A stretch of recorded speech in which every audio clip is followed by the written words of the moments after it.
आजच्या सकाळच्या मनन चिंतनामध्ये आपणा सगळ्यांचं सहर्ष स्वागत आहे. एस चर्च नंदुरबार आपलं स्वागत करीत आहे. विजय संगीतातून गीत क्रमांक 90 आपण गाणार आहोत. ख्रिस्त आला दारी तुझ्या हृदयाच्या. विजय संगीत गीत क्रमांक 90.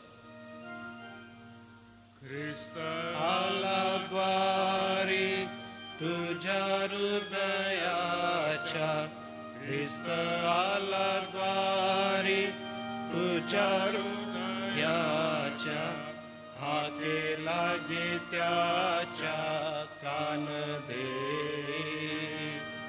हाके लागे त्याच्या कान दे,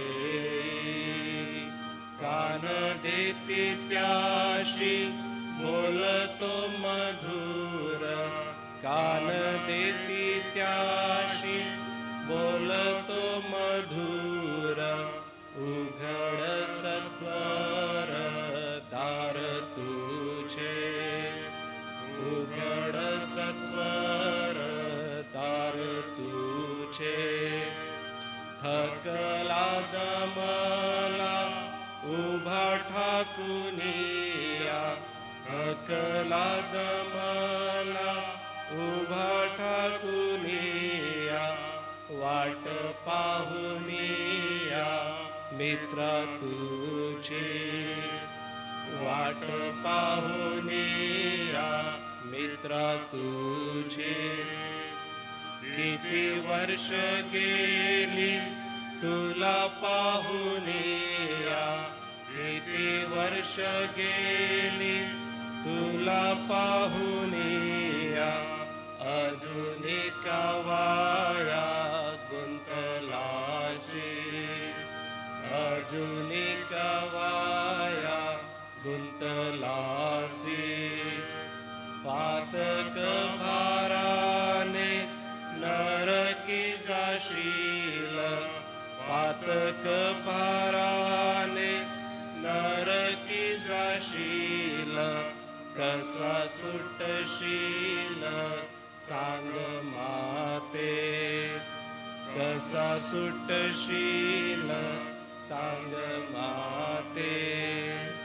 तारावया तुझ आला तुझ्या दारी, तारावया तुझ आला तुझ्या दारी, म्हणून माघारी लावू नको, म्हणून माघारी लावू नको.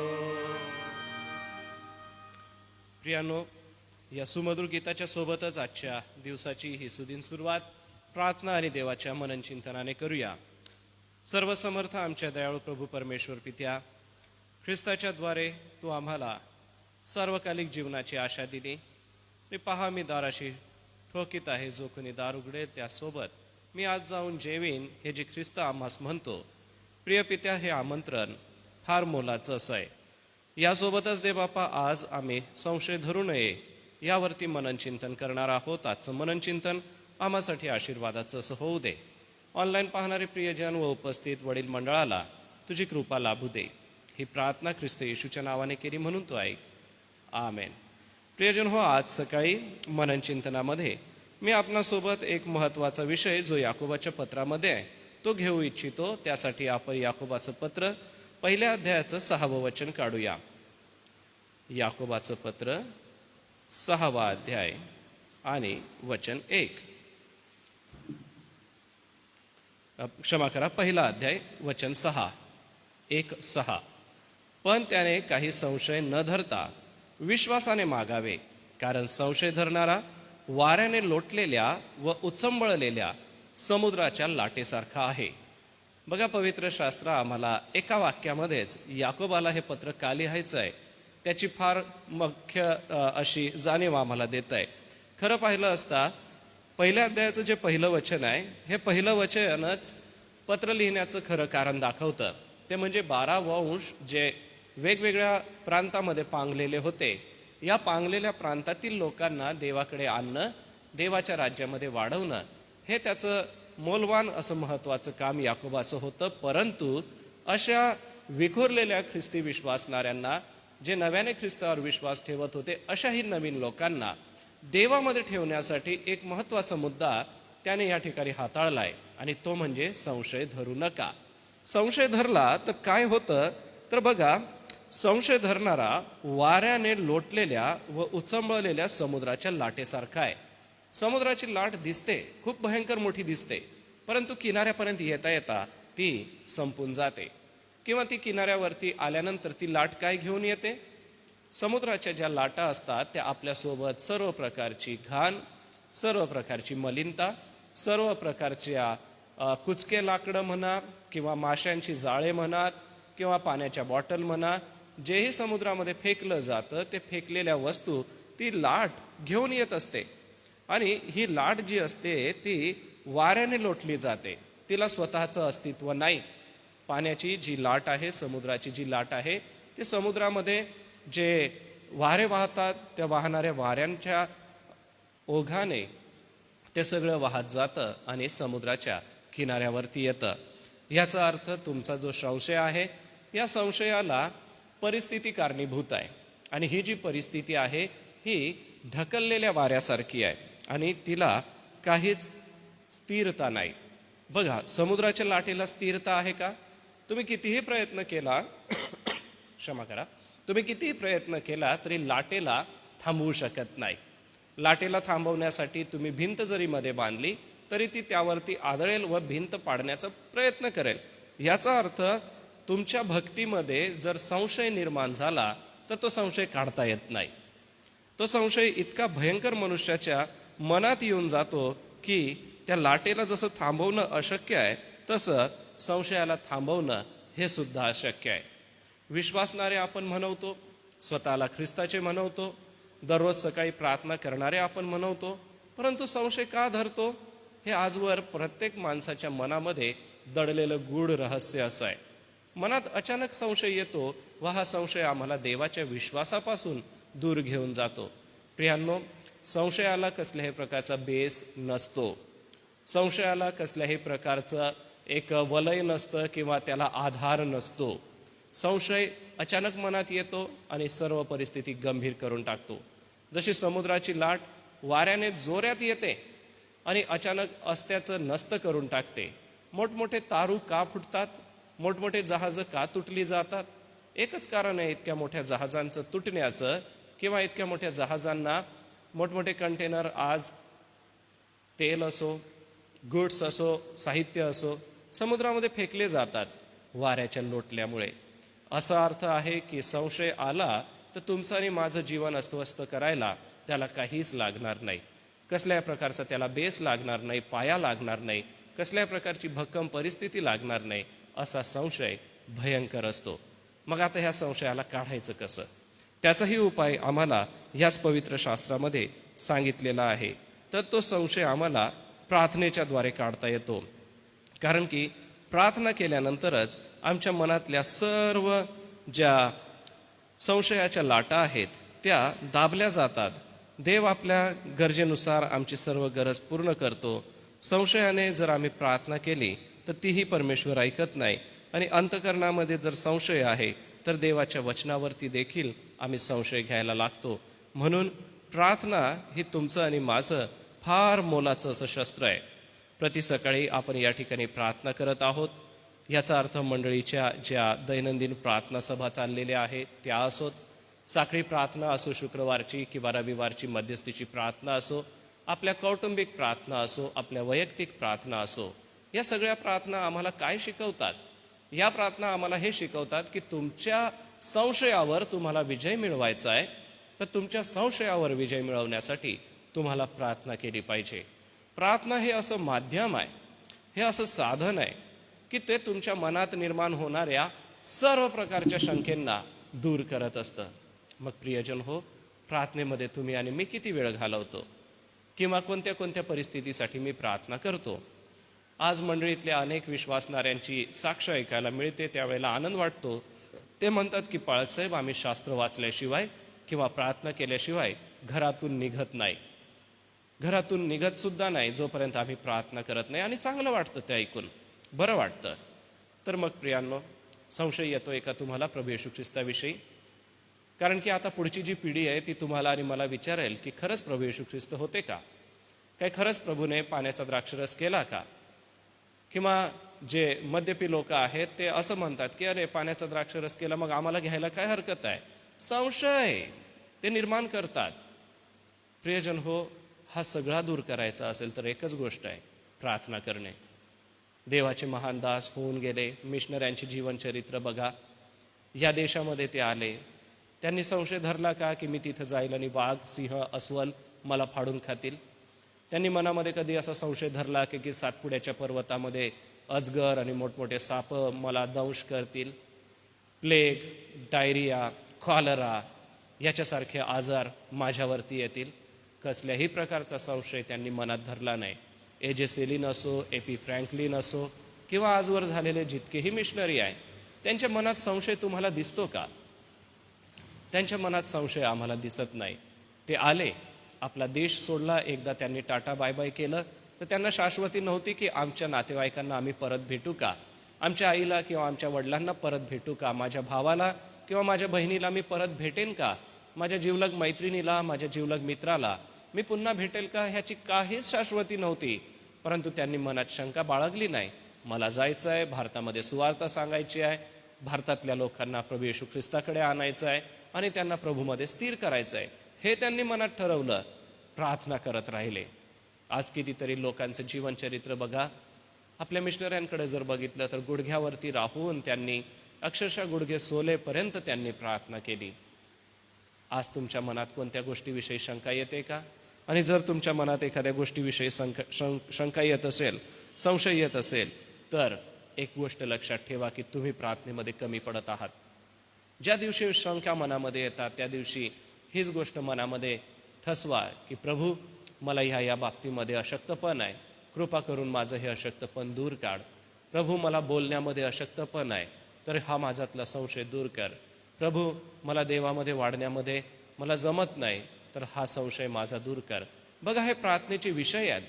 आणि आजकाल जर आपण मोबाईल वापरत असाल तर त्याच्यावरती आपण प्रार्थनेचे विषय टाकून बघा. तो तुम्हाला इतकी सुंदर यादी देईन की त्या यादीतून तुम्हाला तासन तास गुडघ्यावरती बसून प्रभूचरणी आपल्या प्रार्थना सादर करता येतील, प्रार्थनेचे विषय आपल्याला सादर करता येतील. तर प्रियजन हो, ही गंभीर गोष्ट आपल्या लक्षात घ्या. कारण याकोबाला आरंभीच्या मंडळीची नस कळलेली होती. आरंभीच्या मंडळीचं काय दुखणं आहे हे त्याला कळलेलं होतं. ती संशय धरणारी मंडळी होती, त्यातले लोक संशय धरणारे होते. म्हणूनच तो म्हणतो की तुम्ही प्रार्थना करा, प्रार्थनेमध्ये स्थिर राहा. दुसरी गोष्ट, आपल्या जीवनात जर संशय येतो तर आपला विश्वास जो आहे तो देवाचं सामर्थ्य प्रगट करायला तयार करा. तुमच्या मनात जो देवावरचा विश्वास आहे त्या विश्वासाला तयार करा. ज्या वेळेला शंका येते त्यावेळेला प्रार्थना करा. ज्या वेळेला शंका येते त्यावेळेला तुमच्या विश्वासाला तयार करा. तुमच्या मनामध्ये जो विश्वास देवाच्या वचनाच्या द्वारे आहे, तुमच्या मनामध्ये जो विश्वास तुम्ही आजवर घेतलेल्या अनुभवाच्या द्वारे आहे. कारण येशू ख्रिस्ताने जो अनुभव तुम्हाला दिला तो तुमचा वैयक्तिक अनुभव आहे की ज्या वेळेला तुम्ही आजारी होतात तुम्ही प्रार्थना केली आणि देवाने तुम्हाला आरोग्य दिलं. ज्या वेळेला तुम्हाला गरजेची होती ती विनंती प्रार्थना तुम्ही केली, त्यावेळेला देवाने ती विनंती प्रार्थना ऐकली आणि तुम्हाला उत्तर दिलं. जे जगातल्या कोणाला मिळालं नाही ते तुम्हाला मिळालं. याचा अर्थ तुमचा देवावरचा विश्वास आता वाढला पाहिजे. आणि या वाढलेल्या विश्वासाच्या द्वारे आता तुम्हाला आपलं जीवन प्रभूमध्ये जगलंच पाहिजे. प्रियांनो, आपल्या संशयाला जर दूर करायचं आहे, संशयरूपी या लाटेला तुम्हाला जर थांबवायचं आहे, तर देवावरच्या विश्वासाला कार्यरत करावं लागेल. आणि म्हणूनच विश्वासाबरोबर कृती करा. हे एक मोठा धडाच आम्हाला याकोबाच्या पत्रात पुढे बघायला मिळतो. विश्वासाबरोबर कृती नाही तर आपण निर्जीव आहोत. आणि विश्वासाबरोबर जर कृती नाही तर आम्ही जसं पाण्यामध्ये बोरू हालतो त्या हालणाऱ्या वनस्पतीसारखे आहोत. आम्ही विश्वासापासून बहकून जातो. तिमथीच्या आजीचं आणि आईचं उदाहरण फार सुंदर आहे. जो विश्वास पहिल्याने तुझ्या आजीच्या ठाई होता, जो तुझ्या आईच्या ठाई होता, तोच तुझ्याही ठाई आहे. तिमथ्याकडे बघता त्याचे वडील ग्रीक होते, हेल्लेनी होते, परंतु आईने आणि आजीने एवढे चांगले संस्कार टाकले की तो त्या विश्वासापासून कधीच बहकला नाही, त्या विश्वासामध्ये चालत राहिला. तर मग आज तुमचा कोणत्या गोष्टीविषयी संशय आहे? देवाच्या वचनावर संशय आहे का? की देव खरंच अस्तित्वात आहे यावरती संशय आहे, किंवा एवढं आजूबाजूला थैमान मांडलेलं आहे, अत्याचार होत आहे, अनाचार होत आहे, विश्वासणाऱ्यांचा छळ केला जात आहे, मंदिरं पाडली जात आहे, मग हा सर्वव्यापी, सर्वज्ञानी, सर्वशक्तिमान परमेश्वर शांत कसा, असा संशय मनात येतो का? दोन गोष्टी करा. पहिली गोष्ट म्हणजे प्रार्थना करा, दुसरी गोष्ट म्हणजे तुमच्या विश्वासाला कृतीमध्ये आणा. कारण विश्वास कृतीमध्ये आणत नाही तर तो निर्जीव आहे, आणि निर्जीव वस्तू जोपर्यंत तुम्ही हलवत नाही, जोपर्यंत तुम्ही त्या वस्तूची जागा बदलत नाही, ती वर्षानुवर्ष त्याच ठिकाणी राहील. वर्षानुवर्ष ती त्याच ठिकाणी सडत राहील, गंजत राहील, झिजत राहील, संपून जाईल, राख होऊन जाईल. परंतु अशा काही निर्जीव वस्तू आहेत की ज्या संपत नाही, त्यांची राख सुद्धा होत नाही, गंज लागून ते त्या ठिकाणीच पडलेले असतात. मग प्रियानो, तुमचा विश्वास आम्हाला गंजवायचा आहे का? तुमचा विश्वास तसाच धुळखाट ठेवायचा आहे का? नाही ना. येशू ख्रिस्तावर तुम्ही आणि मी विश्वास ठेवलेला आहे, तर हा येशू ख्रिस्त आम्हाला दैनंदिन जीवनामध्ये उपयोगी आणावाच लागेल. जो विश्वास देवावरती ठेवलेला आहे, हा विश्वास आपल्याला कृतीमध्ये आणावाच लागेल. आज काय काय गोष्टीचा संशय आहे. माझ्या कुटुंबाबद्दल संशय आहे, माझ्या वैयक्तिक जीवनाबद्दल संशय आहे, माझ्या करिअरबद्दल मला जर संशय आहे, तर मी प्रार्थना केली पाहिजे आणि मी विश्वासाला कृतीत आणलं पाहिजे. जोपर्यंत तुम्ही तुमचा विश्वास कृतीमध्ये आणणार नाही, तोपर्यंत ही गोष्ट फार कठीण अशी आम्हा प्रत्येकासाठी जाणार आहे. ख्रिस्ती विश्वासणाऱ्यांच्या जीवनात हे धडे शिकणं प्रत्येक विश्वासणाऱ्यासाठी फार गरजेचं आहे. प्रत्येक विश्वासणाऱ्याला हे तोंडपाठ असलं पाहिजे की माझ्या मनात संशय नाही आहे, मला आता विश्वासामध्ये वाढायचं आहे आणि मला आता प्रार्थनेमध्ये वाढायचं आहे. दोन गोष्टींचा सराव आपण केला पाहिजे. पहिला सराव प्रार्थनेचा सराव करा, दुसरा सराव आपल्या विश्वासाला कृतीत आणण्याचा सराव करा. ज्या दिवशी आम्ही आमच्या विश्वासाला कृतीत आणण्याचा सराव करू, त्या दिवसापासून पुढे आमच्यातला संशय पूर्णपणे दूर निघून जाईल. मग आज सकाळी जास्त कठीण किंवा जास्त मोठ्या गोष्टी न सांगता मी आपल्याला एक छोटंसं प्रोत्साहन देतो, आणि ते प्रोत्साहन म्हणजे संशय जर मनात येतोय तर प्रार्थना करा आणि विश्वासाला कृतीमध्ये आणा. ह्या दोन गोष्टींचा सराव करण्यासाठी देवबाप तुम्हा सगळ्यांना शक्ती देव, बळ देव आणि त्याचा अनुग्रह देव. आज ज्यांचे जन्मदिवस आहे त्यांना मंडळीच्या वतीने मी शुभेच्छा देतो. रोशन गायकवाड आणि निलेश जांबिलसा ह्या प्रियजनांचा जन्मदिवस आहे, त्यांना जन्मदिनाच्या शुभेच्छा आहे. सोबतच प्रियांनो, न्यूज जर आपण बघत असाल तर महाराष्ट्रामध्ये पावसाचं थैमान अनेक शहरांमध्ये झालेलं आहे. मुंबईसारख्या आपल्या राजधानीच्या शहरात किती कठीण परिस्थिती झालेली आहे. पाणी जात नाही. नालासोपारा आणि तो विभाग जर तुम्ही बघितला तर पाणी मुरत नाही आहे. एवढंच नव्हे तर काही ठिकाणी अतिवृष्टीसुद्धा झालेली आहे, जनसंपर्क तुटलेला आहे. अशा परिस्थितीमध्ये आपल्या जिल्ह्यात मात्र पाऊस नाही. तर एक विशेष प्रार्थना आज सकाळी आपण पावसासाठी करूया. सोबतच नवा सप्ताह सुरू झालेला आहे. या सप्ताहभरामध्ये आपल्या मंडळीचे जेही कार्यक्रम आहे ते आशीर्वादित व्हावे. आपल्या सर्व कार्यक्रमांमध्ये प्रभूने कृपा पुरवावी, यासाठी आपण विशेष प्रार्थना करूया. मी सन्माननीय डॉक्टर रेव्हरंड J.H. पठारे पाळकसाहेब यांना विनंती करणार आहे की पाळकसाहेब सगळ्यांच्या वतीने कृपा करून आपण पुढे येऊन प्रार्थना करा. पाळकसाहेबांच्या प्रार्थनेनंतर प्रभूची प्रार्थना करू व पाळकसाहेब आशीर्वाद देतील आणि मग उद्याच्या सूचना घेऊया.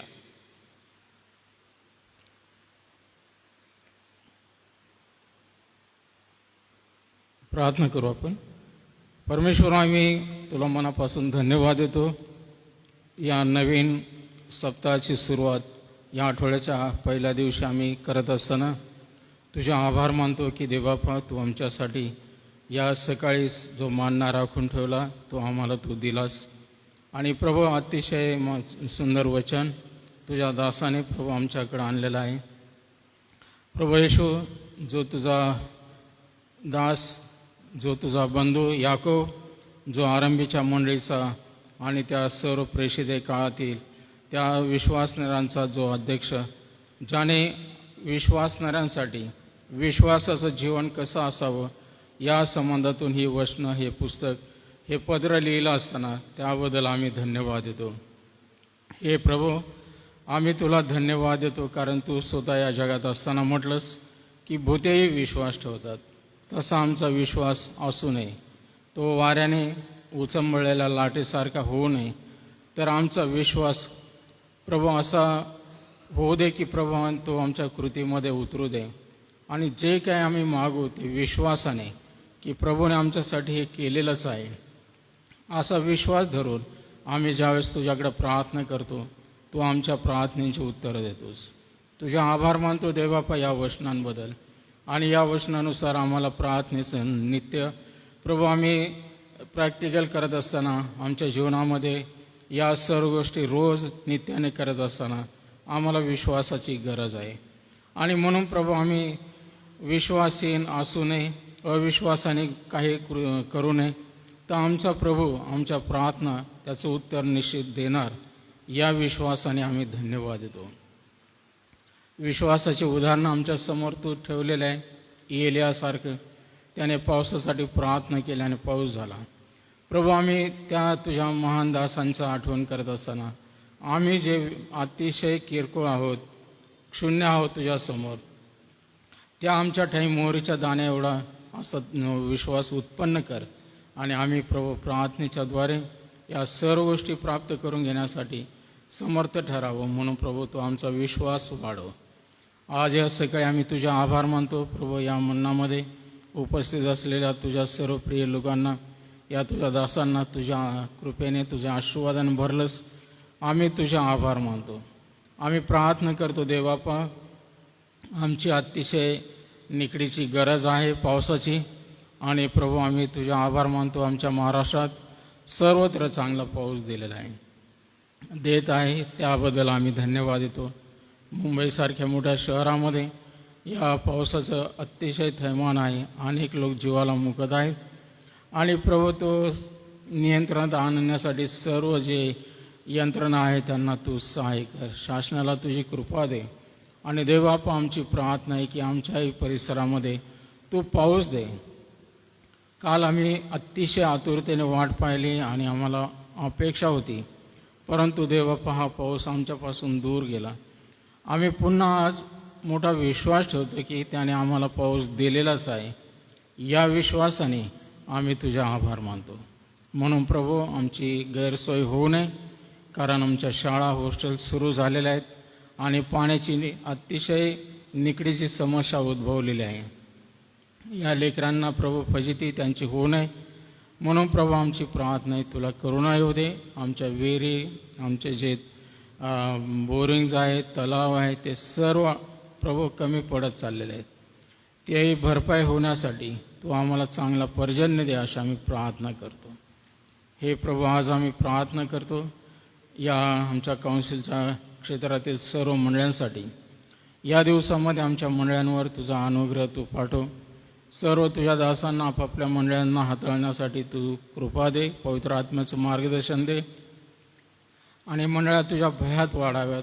म्हणून देवबापा जे पुढारी वर्ग आहेत, पंचमंडळ आहेत, त्यांनी तुझ्या सेवक वर्गांना सहकार्य करावं, आणि प्रभू ही सेवा एकमेकाच्या हातात हात घालून करावी अशी कृपा तू हो दे. आम्ही प्रार्थना करतो देवबापा, आमचं काउन्सिल आणि आमचं SM ट्रस्ट या दुहेरी सेवेला तू आशीर्वादित कर, आणि या सर्व कामकाजाला हाताळण्यासाठी प्रभू आमचे मान्य अध्यक्ष आणि कार्यकारी संचालक म्हणून डॉक्टर राजेश वळवे आणि त्यांचं सर्व ट्रस्टी मंडळ, सर्व कार्यकारिणी, सर्वांना तुझी कृपा आणि शहाणपण दे. हे प्रभू जे जे कामं हाती घेतलेले आहे ते सिद्धीसने लागणारा पुरवठा तू कर, आणि प्रभू स्वर्गीय आकाश कपाटे उघडून तू आम्हाला विपुल आशीर्वाद दे. आम्ही पुन्हा एक वार प्रभू जे आजारी लोक आहेत, जे वयोवृद्ध लोक आहेत, त्यांना तू स्पर्श कर, आरोग्य दे, अशी आम्ही विनंती करतो. आणि म्हणून प्रभू आमची प्रार्थना आहे, या सर्वांची नावं तुला ठाऊक आहे. तुझ्या दासांकडून प्रतिदिनही प्रत्येक आठवडी प्रभू मंदिरामध्ये भक्तीमध्ये वाचून तुझ्याजवळ विनवणी रद्दबदली केली असताना या सर्वांना तू जाणतोस, त्यांच्यावर प्रेम करतो, म्हणून तू त्यांना स्पर्श कर आणि आरोग्य दे. आज ज्या प्रियांचे जन्मदिवस आहेत, आम्ही प्रार्थना करतो या जन्मदिवसवाल्यांसाठी. आमचे बंधू निलेश जांबिलचा, रोशन गायकवाड, या प्रिय तुझ्या दासांना तू आशीर्वाद दे प्रभू. हा प्रभू आनंदाचा क्षण, हा आनंदाचा हर्षाचा दिन त्यांच्या जीवनामध्ये तू जोडलेला आहे. या दिनी प्रभू त्यांना तू आशीर्वाद दे, तू त्यांना दीर्घायू कर. आणि प्रभू आज प्रभू हा जन्मदिवस साजरा करत असताना त्यांच्या वैयक्तिक आणि कौटुंबिक जीवनाला तू आशीर्वादित कर. आणि मंडळी म्हणून आम्ही त्यांच्यासाठी प्रार्थना करत असताना या प्रार्थना तू स्वर्गातून आई आणि तुझे सर्व अभिवचन या दासांसाठी पूर्ण कर. प्रभू, आज आम्ही पुन्हा धन्यवाद देतो प्रभू या वचनांबद्दल, आजच्या सहभागितेबद्दल आणि या दिनाबद्दल आम्ही तुझी स्तुती करत या सर्व प्रार्थना विनंत्या तारणाऱ्या प्रभू येशूच्या नावाने मागतो म्हणून तो आई. आमेन. हे आमच्या स्वर्गातील पित्या, तुझे नाव पवित्र मानले जाऊ, तुझे राज्य येऊ, जसे स्वर्गात तसेच पृथ्वीवरही. तुझ्या इच्छेप्रमाणे आमची रोजची भाकर आज आम्हाला दे, आणि जसे आम्ही आमच्या गुन्ह्यास दोष होतो तसेच तू आमच्या गुन्हे आमपासून सोड, आणि आम्हाला परीक्षेत आणू नकोस, तर आम्हाला वाईट वाटापासून सोड, कारण की राज्य, सामर्थ्य आणि गौरव हे सर्व काळ तुझेच आहे. बाळासाहेब आशीर्वाद देतील. आणि आता आपल्या तारणाऱ्या प्रभू येशू ख्रिस्ताची कृपा, देवापाची प्रीती आणि पवित्र आत्म्याची गोड संगती या सर्व प्रार्थना योद्ध्यांबरोबर, आमच्या SM ट्रस्ट आणि SA चर्चच्या सेवा कार्याबरोबर, देवाची मंडळी आणि इस्रायल राष्ट्र याबरोबर आता आणि सदा सर्व काळ असो. आमेन. ख्रिस्त पवित्र शांती सत्प्रीती शोभा सौंदर्य माझी या जीवनी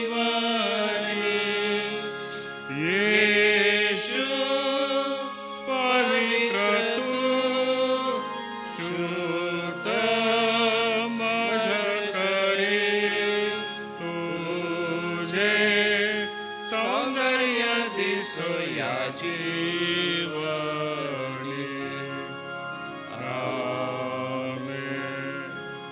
उद्यासाठी सूचना आहे. उद्याचं मनन आदरणीय डॉक्टर रेव्हरेंड J.H. पठारे पाळक साहेब हे घेतील. सर्वांना सलाम.